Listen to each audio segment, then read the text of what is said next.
Okay, in this video, you want to open up your Bible to 2 Kings chapter 21. We're going to be talking about Manasseh in Judah and Jerusalem.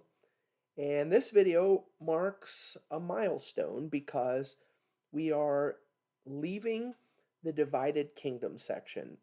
Israel has been destroyed in the north, and so there is no more divided kingdom where there's Israel and Judah. There's only Judah from this point forward. So I'm going to start a new folder and we're going to be talking about the captivity. And there's two reasons for this. Number one, the divided kingdom is not the divided kingdom anymore. There's only one kingdom. But number two, the captivity that's coming is going to be Manasseh's fault. And so this seems like a really good place to start that conversation. So let's talk about Manasseh. Let's go to our Bible, 2 Kings chapter 21 and verse 1. Manasseh was 12 years old when he began to reign, and he reigned 55 years in Jerusalem. Maybe that's his problem. He was a teenager. Um, you know, we're going to talk about Manasseh, and he's like super bad. When we talk about Manasseh, we don't say super bad, we say the worst. He really is the worst king. He's the guy who caused God to to come to the end of his rope and say no more. But one thing that this is always scary to me when I think about this. Look at oh, I got something on my screen here. I got to figure this out. Excuse me. Look at what happens. Ahaz is a bad king. A bad king has Hezekiah as a son. Hezekiah is a really good king. And so, yes, it doesn't matter that you come from really bad circumstances. You can come from bad circumstances and be really good. That's what Hezekiah did. But Hezekiah, who was a really, really good king, um, had a really, really bad son. And so the opposite part of that conversation is true too. It doesn't matter how good you are, the next generation can always fail, and in Manasseh's case, fail miserably. So let's go back to Manasseh. 2 Kings 21 and verse 1. Manasseh was 12 years old when he began to reign. He's going to get a green highlight because he's a king in Judah. He's number 14. And the parallel text is going to be 2 Chronicles 33. That's in a blue pen. That's where you're going to find Manasseh. You might want to do just this whole chapter is like I want to highlight the whole thing. So it's really hard to figure out what I'm going to highlight, but this is what I've done anyway. In verse 2, he did what was evil in the sight of the Lord. That's going to get a red underline. And it seems almost like that's not enough. Just to say he did evil in the sight of the Lord, it's like, no. I wish I could get into my Bible. I probably could do this. I could white out the word evil and then write it in again in all caps. He did evil in the sight of the Lord. He was a bad dude. This whole paragraph, verse 1 all the way down to verse 9, just describes all of the terrible things that Manasseh did. He was the worst. In verse 9, I'm going to do one more red underline. It says, "But they did not listen, and Manasseh led them astray to do more evil than all the nations had done, whom the Lord destroyed before the people of Israel." So remember the Canaanites, and God said, I'm kicking the Canaanites out of the land because they're so evil, and he brought Israel in. Manasseh comes on the scene, and he and Israel are worse than the Canaanites were before they even got there. And so I'm going to do this one. In verse 9, Manasseh led them astray to do more evil than the nations had done, whom the Lord destroyed before the people of Israel. That's going to get a red underline too. Manasseh's super bad. Like, there's nothing good about him. And now we're going to have to do some reading. I'm going to read verse 10 through 15, but I want to show you. This is so important, what we're about to read, that I would highlight the entire thing, all of verses 10 through about verse 15, but I'm not going to highlight an entire paragraph. That's not going to work for me. So here's what I did.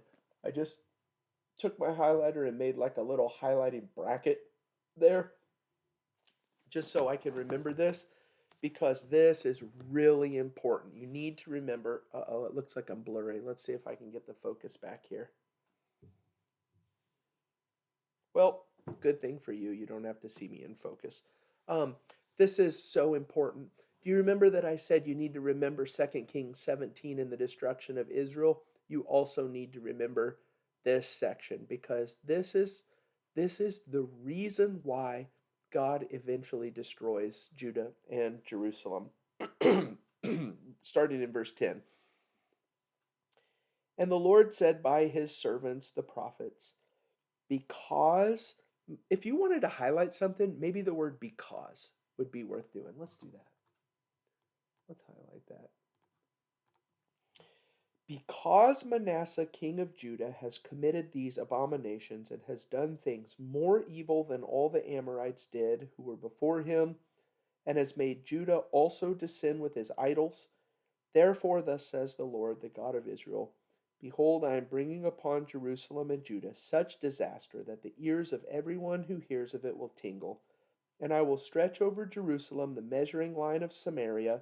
Um, the same thing that happened to Israel and Samaria is going to happen to Judah. And the plumb line of the house of Ahab. And I will wipe Jerusalem as one wipes a dish, wiping it and turning it upside down. And I will forsake the remnant of my heritage and give them into the hand of their enemies, and they shall become prey and a spoil to all their enemies, because they have done what is evil in my sight, and have provoked me to anger since the day their fathers came out of Egypt, even to this day. So God says, that's it. That's it. Judah and Jerusalem is going to be destroyed. And so that's that. But there's something else. Okay, I think I got my focus back. There's something else that I want you to pay attention to because if you're going to have a lesson with Manasseh, there's two things that you need to remember. He is the worst, and he's the cause of the eventual destruction of Judah and Jerusalem.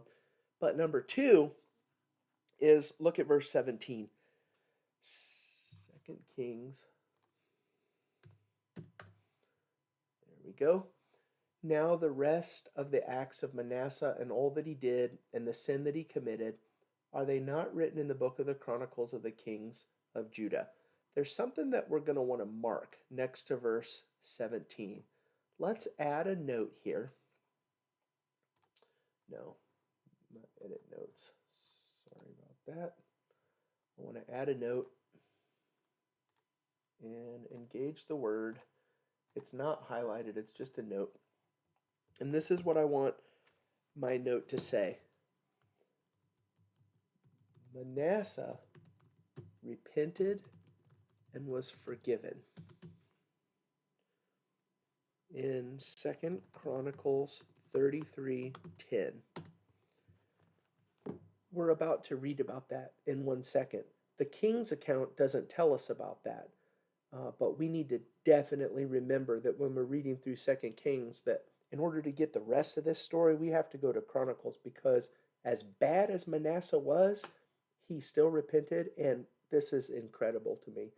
God forgave him. There's something I'm going to want to say about that. I hope that I remember to say it whenever we get there. So let's go to 2 Chronicles 33, and we'll do that part of this. 2 Chronicles 33. Let's just do the same thing that we did a minute ago.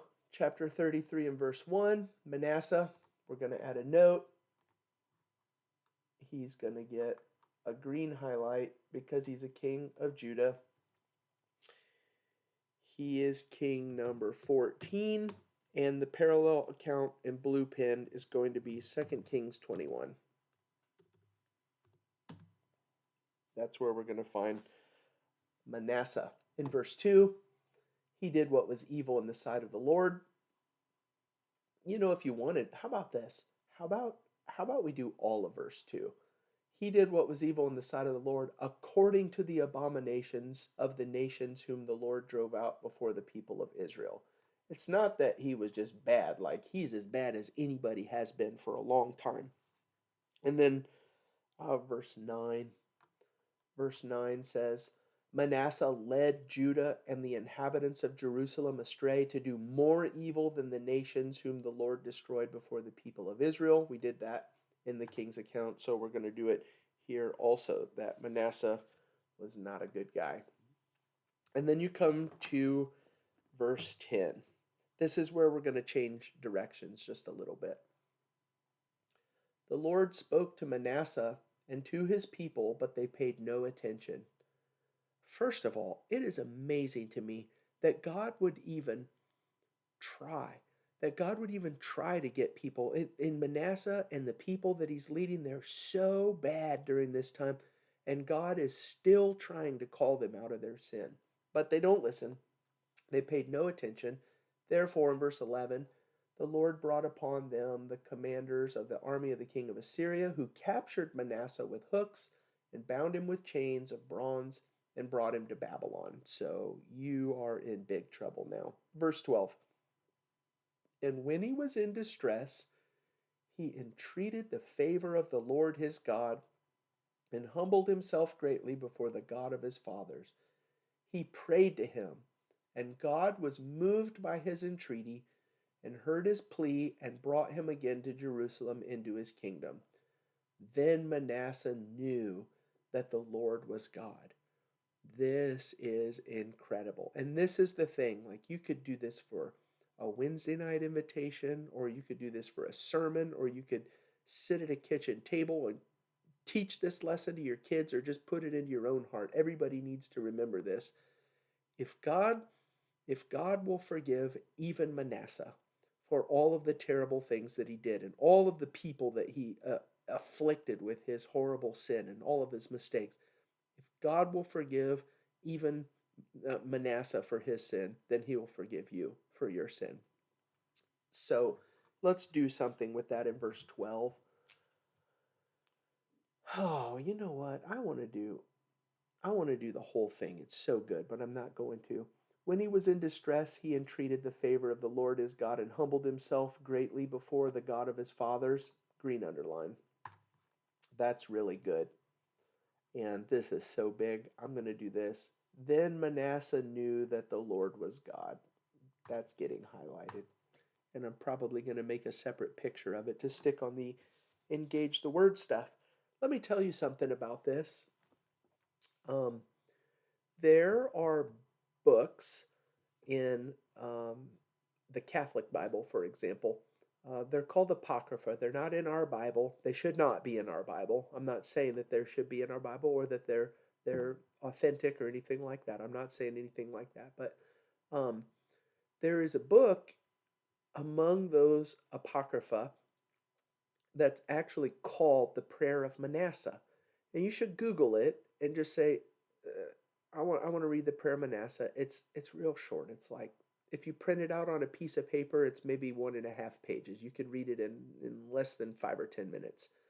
Um, and I'm not saying that it actually is Manasseh's prayer, but if you stick it in this context, it says that Manasseh prayed to God. I have it written in the margin of my Bible next to verse 13 to remember to go and look at the prayer of Manasseh. And this is a really good example of what do you do when you've made a horrible mistake and you've maybe faced some of the consequences of that horrible mistake, and now you need to turn to God and say, I'm sorry. It's a really good example of how to do that. And so Manasseh knew that the Lord was God.